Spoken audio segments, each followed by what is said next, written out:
Hey guys, Jessica here. So today on Breast Pump Deep Dive, we are going to talk about how we can use the boo-boo barometer, which is the graphing pressure graph, to be able to figure out if certain parts are actually compatible between pump parts and pump motors.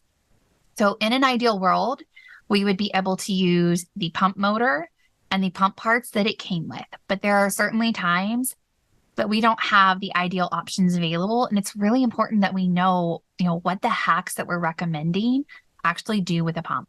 Because otherwise, what we're recommending is something based on compatibility.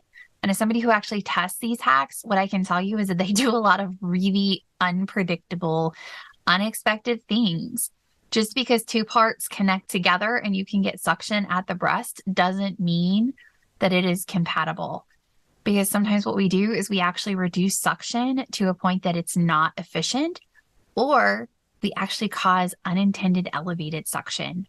I've seen some pumps where, we replicate a hack and we test it, and what we find is that it's getting pressure in excess of 320 to 360 mmHg, which is just far more than what the human nipple seems to be able to sustain for any period of time without substantial damage.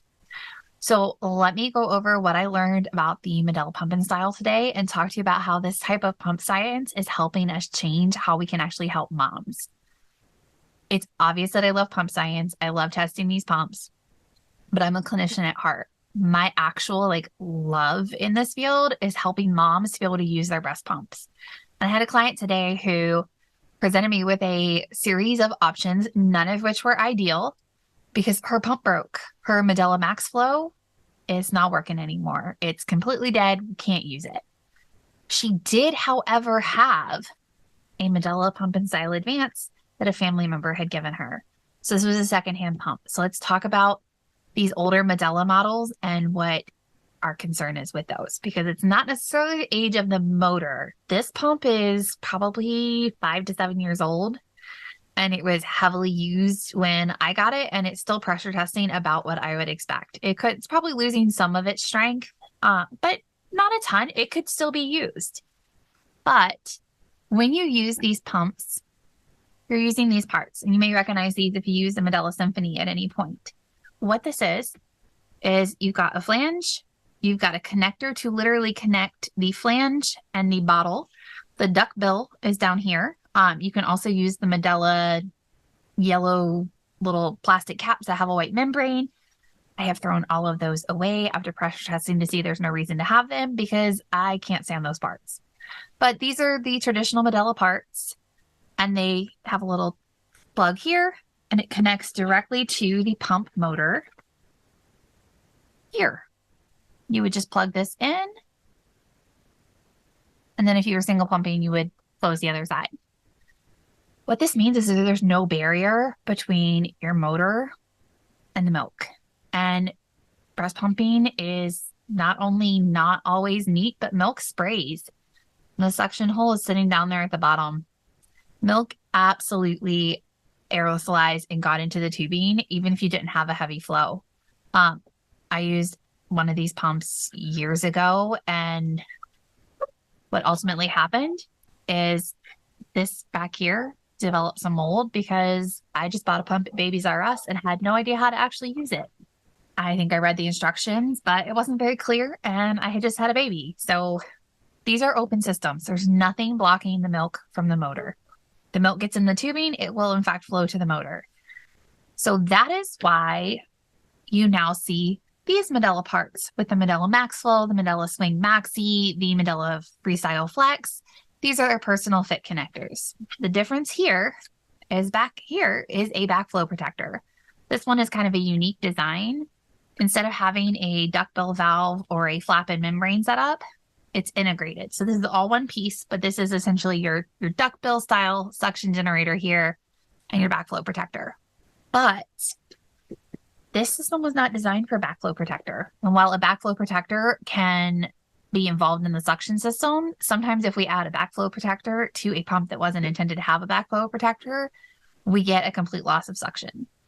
So mom had this for her Medela Max Flow, and she had this, which she was not super keen on using because it was used and her baby is very young. So using a used open system, even if you trust the person, there's some risks involved. We don't recommend that. No one should recommend that for moms. So our question was, can I just plug these in together? Okay, so first test, are these compatible? Absolutely. We can turn this on and we can get suction here. I would turn it on for you, but this one requires being plugged in and I do not have an outlet handy. And I do not have enough AA batteries in my house because my kids' toys eat them to plug in the battery pack. But you'll just have to trust my word for it that this does in fact generate suction here. So what I did is I hooked it up to the booby barometer and let me pull up the results. Okay, so these are just some graphs that show you what the actual results that I got looked like. What I did is I used it on a manual mode where it just records exactly what the pump is doing. The Medela Pump and style is operated on a circular little knob. You just turn it and raise it to get to higher suction and slightly lower speed. So I went to simulation mode, which is, what it's intended to encourage the letdown, and just turned it up until we got to max suction. Went to expression, which is what we use when milk is actively flowing, got to max suction, swapped out the traditional Medela parts for the Medela Personal Fit backflow protectors, and these graphs are over here on the right. So you can see the only differences in shape that I got were the fact that I was manually turning a dial that's not precise. So if I managed to create two graphs that look exactly the same, that would be very strange. That's just not how, chance works. So, but nothing out of the ordinary happened. We saw very predictable outcomes. So let's look what the actual max suction we were able to achieve was. So with the traditional flange setup, I was able to get 185 mmHg in simulation mode and 215 in expression mode. With the personal fit connectors, I could only get to 165 in stimulation mode and 192 in expression mode. So we could not achieve the same suction. Adding the backflow protector from the personal fit connectors did in fact alter the suction we were able to achieve. It reduced it. But let's look at how much it actually reduced it by. In simulation mode, it reduced it by 10.8%. In expression, 10.6%. So overall, 10% is not bad for us not having a pumping solution, being able to plug these two together, and we only lost 10% of suction. And from this mom's standpoint, this was a more hygienic way for her to pump her milk. She was not worried about what could be potentially in this motor because even if you clean that diaphragm, there could still be stuff behind it. We don't know. There's all these horrible pictures out there on the internet of what happens when you take these machines apart. There's a reason that these machines have fallen out of favor. We have better modern designs. But we were able to take the parts that she had and put them together for her to have a perfectly suitable for right now pumping option. It's only 10% suction loss. A lot of people are actually not pumping anywhere near the max suction. Most moms would be really surprised to hear that if we actually track what's working for people, stimulation mode is running anywhere between 100 and 120 seems to be about, the sweet spot that people are finding. And then 140 to 180 mmHg in stimulation or in expression. So we were able to achieve enough. You would be up on the higher end of the suction for sure, but that would almost be expected with an older motor and the addition of a backflow protector. But what this means is that if this is the pump setup that you have available and you're concerned about the lack of backflow protector, because that is a huge concern. Like I said, these fell out of favor for a reason. You could hook it up to this. Yes, it's going to reduce suction. Theoretically, it could put some draw on the motor. I would not expect that to have a significant impact on these particular motors. These motors were workhorses for a long time. This was one of the best personal pump motors on the market. I would say we have better options now. And this mom may opt to pump with this long term, or she may opt to pump with a different setup. But for now, we had an option that worked. And that's really, in my opinion, what matters is that we now know that this hack, it is in fact cross-compatible. So that's fantastic. We were able to prove it. Pump science showed us that the recommendations that we had for the best option are in fact going to work.